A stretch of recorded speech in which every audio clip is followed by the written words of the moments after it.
আজ স্মৃতির ক্যালেন্ডারে একটা ভারী দিন। সময় এগিয়ে চলে নিয়ম মেনে, নির্লিপ্তভাবে। কিন্তু কিছু শূন্যতা থাকে যা সময়ের সাথে নয়, হৃদয়ের সাথে বাস করে।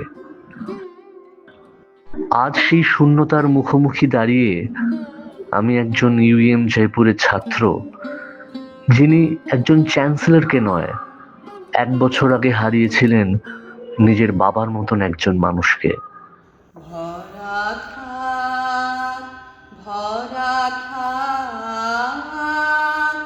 স্মৃতি সুধায় বিদায়ের পাত্রখানি। খুব মনে পড়ে আপনাকে স্যার।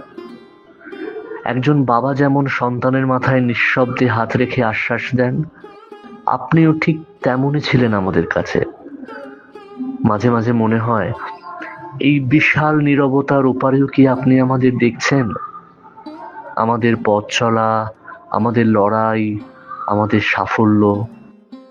কিন্তু আমাদের এই সাফল্য শুধু ব্যক্তিগত অর্জন নয়, এতে মিশে আছে আপনার মতো একজন অভিভাবকের নীরব আশীর্বাদ। স্যার, আপনি আমাদের শিখিয়েছিলেন, শিক্ষা মানে কেবল ডিগ্রি নয়, শিক্ষা মানে মানুষের মতো মানুষ হওয়া। আর আপনার কথা আজও আমরা সবাই অক্ষরে অক্ষরে পালন করছি। যদি জন্ম জন্মান্তর বলে কিছু থাকে, তাহলে সেই জীবনেও আমি আপনার মতো একজন অভিভাবক চাই। আজ এই নীরব স্মৃতির ক্ষণে নীরবতাই আমাদের ভাষা, চোখের জল নয়, গভীর কৃতজ্ঞতাই আমাদের শ্রদ্ধা।